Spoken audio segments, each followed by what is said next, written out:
Hello and welcome back, ladies and gentlemen. This was an odd game. I was getting ready for work, decided to play a quick game before I left, and this is what happened. So I am in the Tier 7, Atlanta. I am top tier in this game, which doesn't usually happen. It was kind of weird. This is actually a random battle, but there's only 7 per side. So it looks like a ranked, but it's not. Enemy team has a Sinop, a Congo, a Helena, a Perth, an Emerald, a Moss, and a Minikaze. We rocking the Scharnhorst, 2 Texases. Me and the Atlanta, we have a Perth, a Udachi, and a Farragut. And this is going to be one of those games that goes down to the wire, to the end. So we are, what's this map called? This is Estuary, yeah. I actually kind of like this map. This map has a lot to offer by the way of cruiser play. There's plenty of cover. Pardon me. There's plenty of cover. And we are spawning on the east side with a Farragut. And the Farragut is proceeding toward D. I do want to cover him. But this island here to my right, what I'm going to do, especially in all ships, but especially in the light cruiser, you always have to have an exit strategy. So I'm going to nose in such a way that I can make a wide turn to the right and point my nose back at that large island down there at, what is that, E6, E7. So if I have to bug out, I can bug out. And I have 2 low ends on this island ahead of me that I can fire over. Now we have spotting on the Emerald and the Sinop coming inbound. The Emerald is going to take cover. We do have those lofty American shell arcs, so I'm going to throw some HE over the island there at that Emerald and see if we can get some early shots in. And we do pick up 2. Shatter 1. Now we are detected, so the only thing that can really be spotting us right now would either be somebody over there to our right in the enemy spawn, which I don't really think so. I'm thinking it's going to be a DD contesting D, because you can see that D is no longer being capped by our Farragut, even though he's still in that cap. So I'm thinking that there is a destroyer with our Farragut. We know something's in there with him. And I'm kind of hoping at this point that Farragut sitting still in his smoke isn't going to eat a torp spread. Anytime you're sitting in a smoke screen, you know you are going to get torpedoes inbound. Now the Atlanta is a very, very strong ship. It is a cruiser-destroyer hybrid. It is an American light cruiser with a total of 16 destroyer guns, 127 millimeter guns. Boasts a good fire rate, a good chance of starting fire, and they can really pack a punch, especially against light cruisers and destroyers. It is not a fast cruiser. It definitely has weak sides. It's kind of squishy, so you have to play it cautiously aggressive. It has a great anti-air suite and a great anti-air consumable. This ship actually comes with an anti-air consumable that has unlimited charges, even though I'm not using them in this match. You have a choice between that or Hydro, and I usually actually carry Hydro, because on its own the AA is pretty decent, as you'll see later on in the game. So we're going to throw out some shots on Mr. Sinop here while he is visible. There goes a fire. That's what we're trying to do. The Emerald is taking some shots on us. Bounce that first salvo. And there's Mr. Emerald. We're going to start putting in some shots on him. He's a target of opportunity. While you see him, go ahead and take some shots, because you're not going to see him for long. Okay, there's the Minikaze. Now the Minikaze is at 7 kilometers. Now the Emerald at Tier 7 is one of the few ships at Tier 7 that comes with radar, but it's a short range, 8.5 kilometer radar. It has a short duration. Now the Minikaze is popping smoke, but he's actually outrunning a smoke screen. So we're going to reserve our radar unless we need it, and just keep putting shots out on it. There we go. Enemy destroyer foundered. We cannot shoot the Sinop, and he is actually heading around this island. We have a Scharnhorst coming in to help us out. So at this point, we're just going to wait this guy out, and down he goes. Okay, Scharnhorst, looks like Scharnhorst actually torpedoed him. Now, these lower tiers people tend to forget that the Sharny actually does carry some pretty strong torpedoes. So over on this side, decap is now uncontested, and I'm kind of hoping that the Farragut's going to drive in there and take it, but he's not showing any indications of doing that. I think he's kind of nervous about that emerald. So we do know that the emerald is still in the area. Scharnhorst is going to go down between the islands here. I'm not so sure that's a wise decision in a battleship, especially early game. On face value, it may look like it's a good idea, but those narrow channels like that in a battleship, they really limit your options for maneuverability.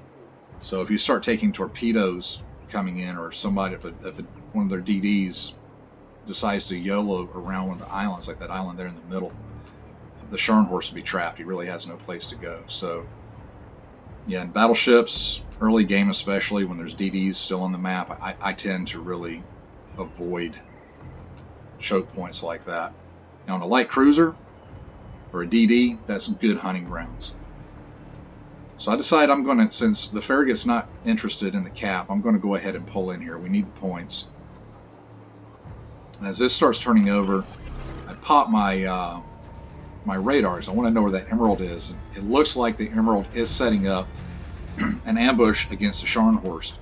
Now remember, when you pop radar, the enemy shows up on your screen immediately, but there's, I believe it's a 6-second delay where the friendlies don't see them. So I'm calling out to the Scharnhorst there. I'm popping the, wasn't really enough time to type, but too late. Choke point. Down goes our Scharnhorst. Depth strike to the emerald. Okay. So that short duration radar has gone down. Kind of hoping that the Farragut is going to spot that emerald here pretty soon. I'm going to slow down, stop here for a moment, just so I can finish off the cap. Then we'll try to take out this emerald. There we go. So I'm hoping that the Farragut, like I said, is going to spot him soon. There he goes. So emerald is pulled a 180, heading back up into that gap, and it looked like he was actually, I don't know if he can actually see our Texas. Shouldn't be anybody on the enemy side that has spotting on the Texas, so he shouldn't know he's there. Or else that might have been another ambush waiting to happen. But I have decided that I'm going to go in and kill this this emerald. I loaded AP. Good, he's turning around again. So I may be able to ambush him if I hug close to this island. When he comes out around that point, we're going to meet at a very, very close range. And he should be giving me full broadside. And a full broadside for me equals 14 127 millimeter AP, American AP rounds. So I'm popping my hydro just in case more torps come out. Now the Atlanta does have good short range torpedoes. They're 4.5 kilometers. The damage is decent.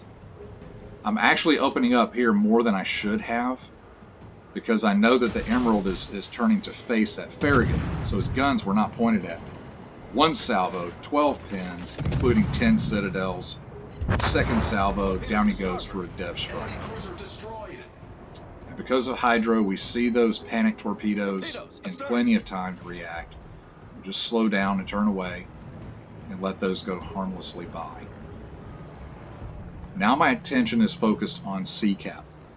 You can see on the mini-map that the Helena is taking B, their Liebrecht Moss and their Congo have been spotted, but they have a fourth ship. They have that Perth still that has never been spotted. So we have no idea where that Perth is. Fairly certain he's not in CCAP.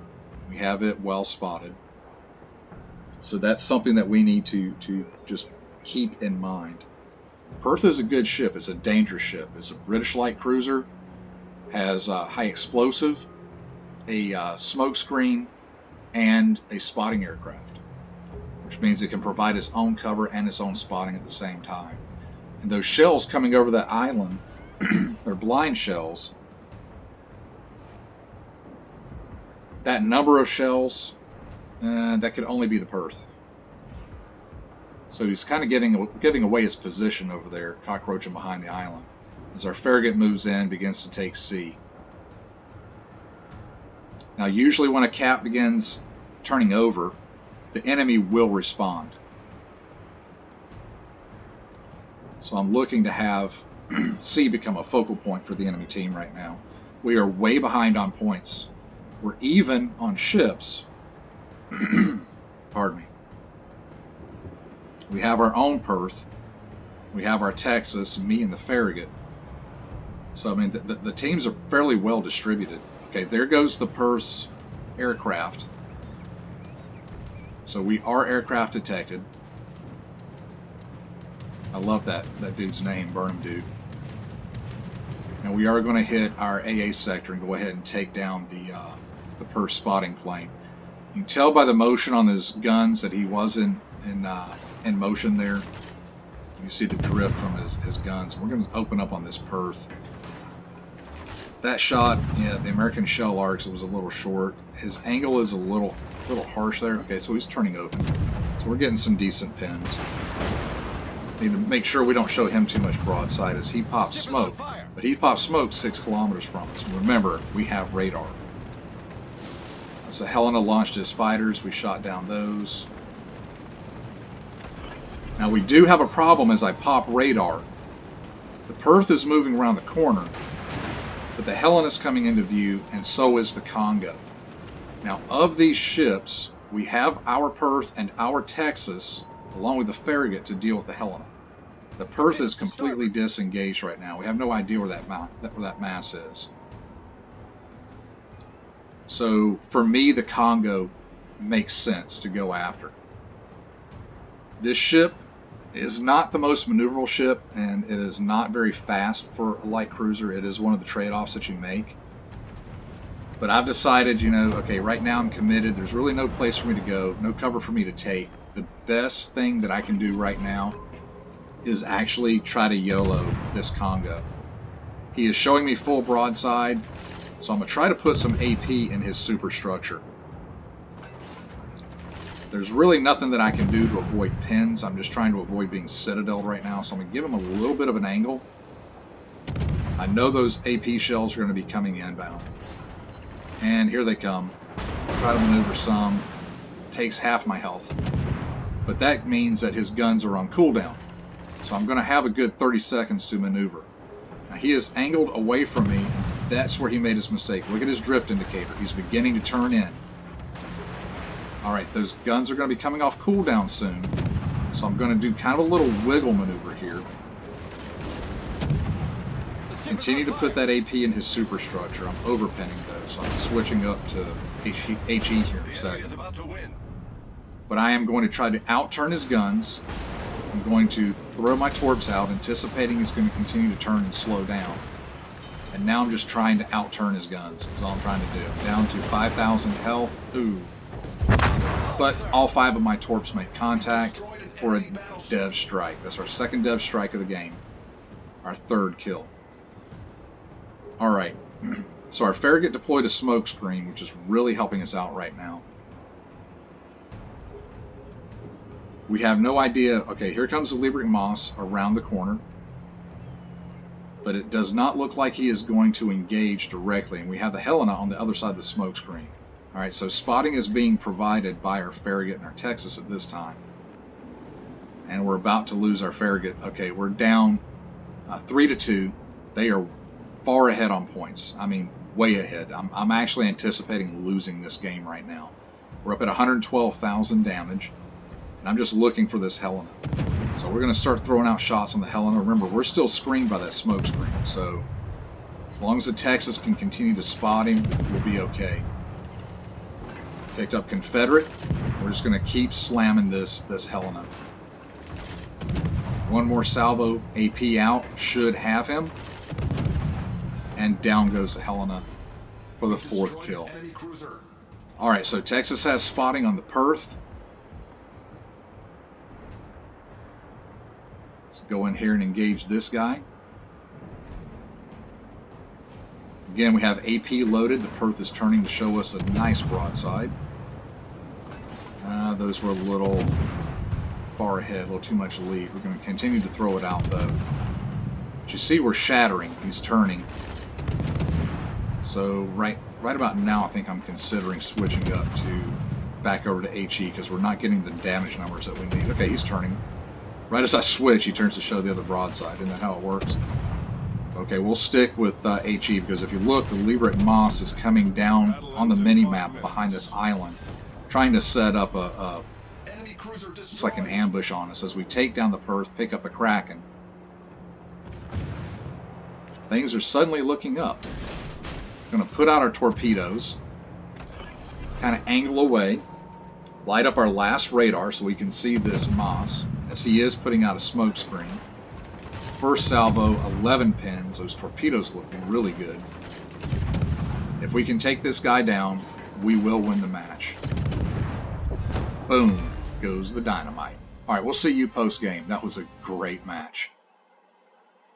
Wow, what a game, what a ship.